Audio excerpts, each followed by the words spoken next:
Ladies and gentlemen, welcome to the Bullpen.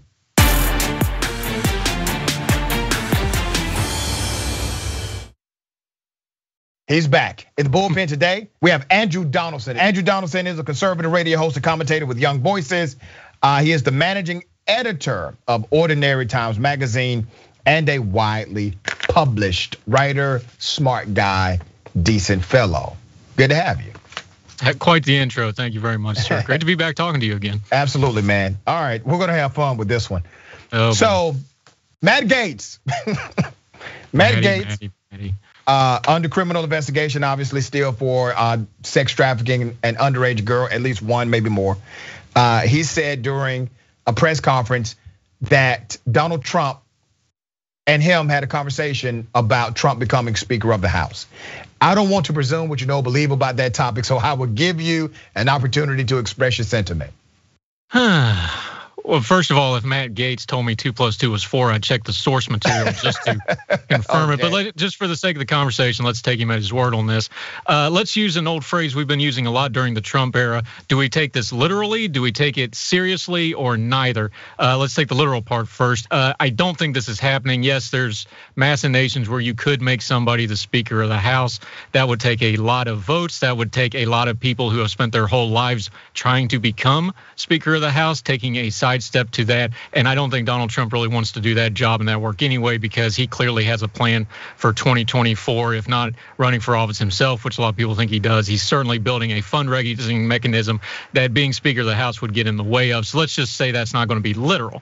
So do we take it seriously? Well, the actual part of Trump becoming that isn't probably serious, but what it tells us about what these folks are thinking, we should take very serious.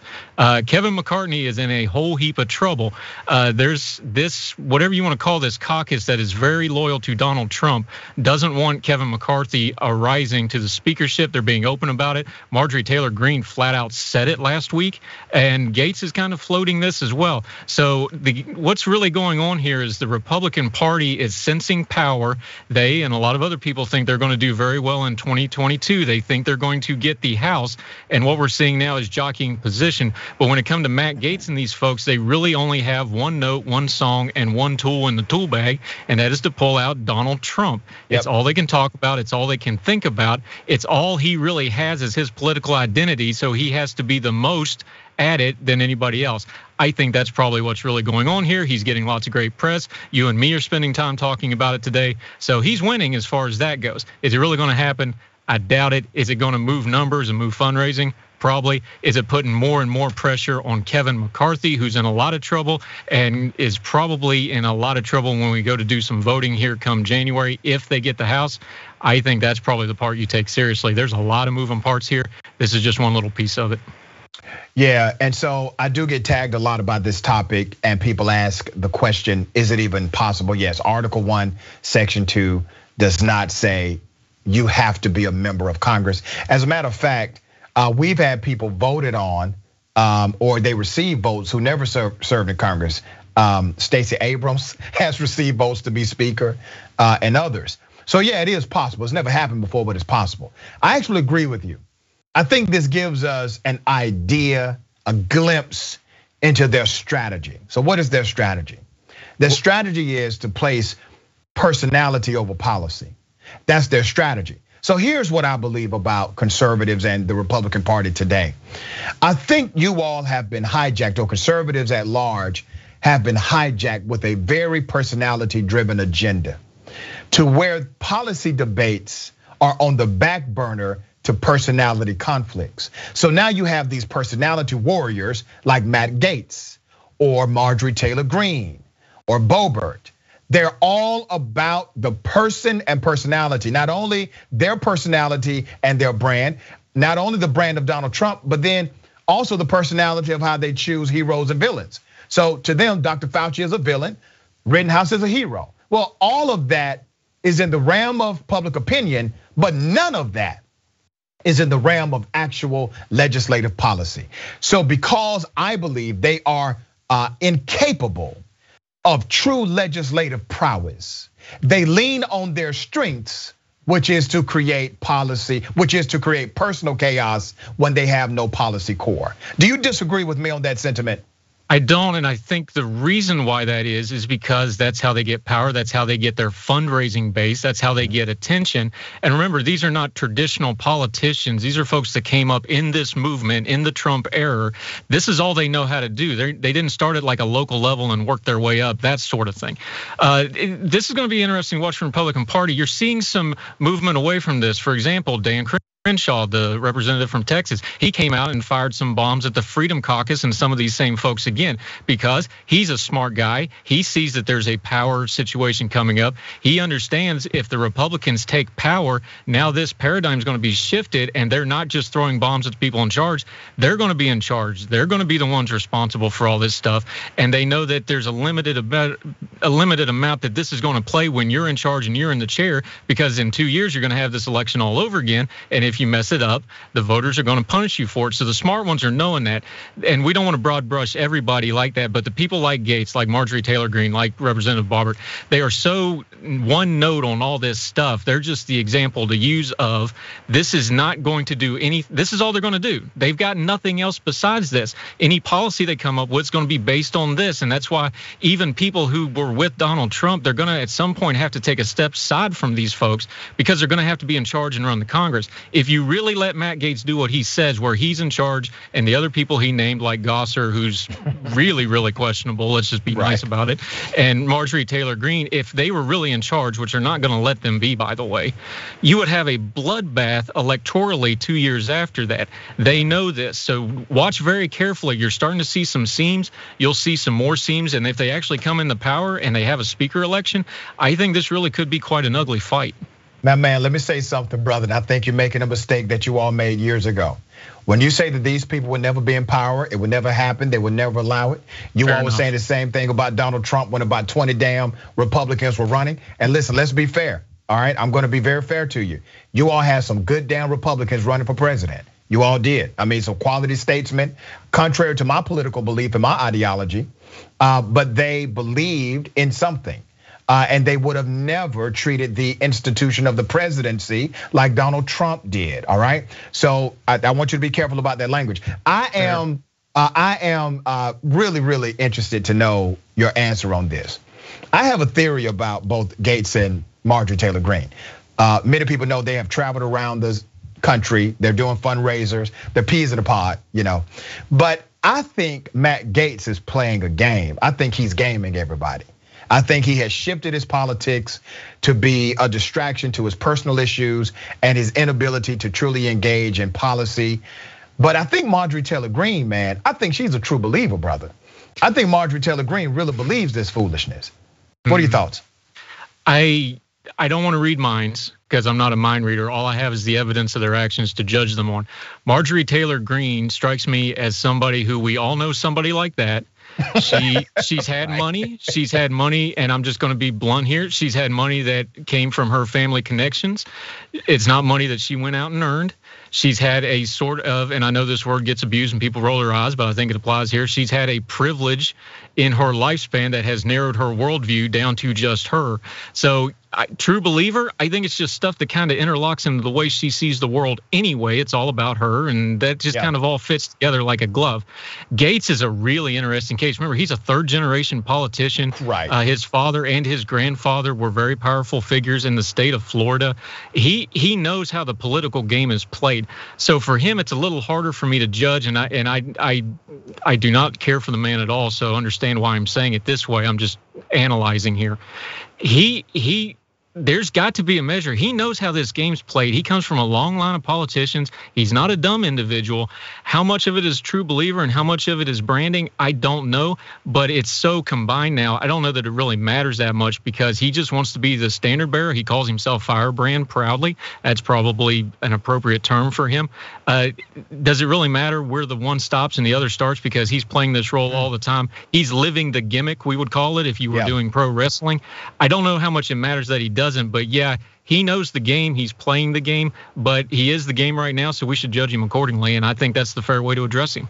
You know, you have a lot of common sense, and you are okay with it. There are people that have common sense in your party, in your conservative sphere, they don't want to use it. They don't want to show people they have common sense. So they play along. They play along with the big lie. They play along with the Marjorie Taylor Greens of the world and the Trump supporting rhetoric.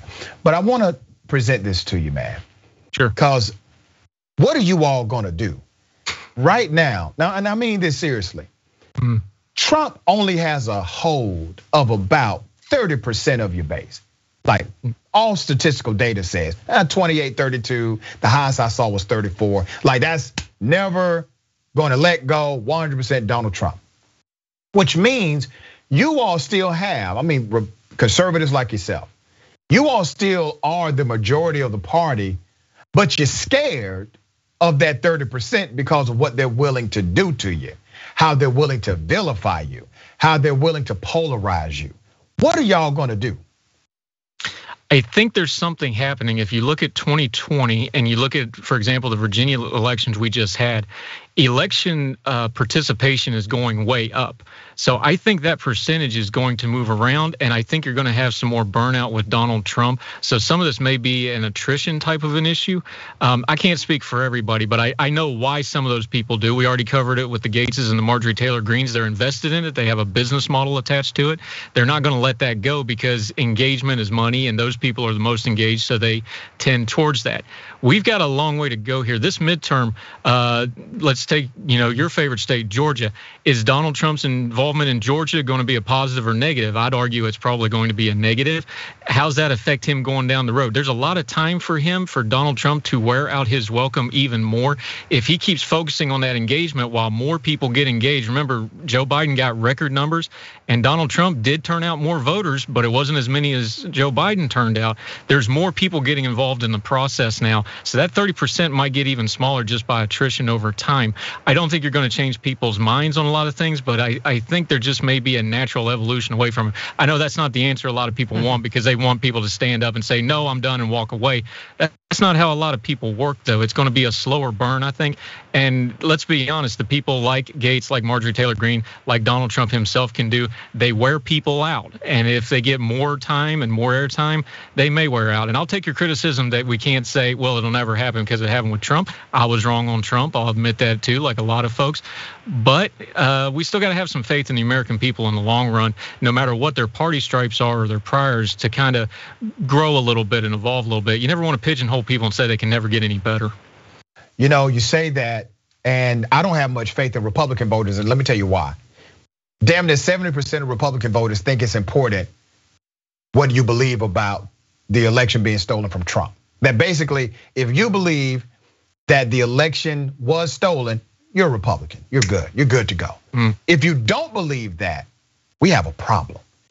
That one test that has nothing to do with the value structure, has nothing to do with the policy, has nothing to do with the platform of the Republican Party, but 70% of likely Republican voters say it is important that you believe the election was stolen from Donald Trump. What say you to that?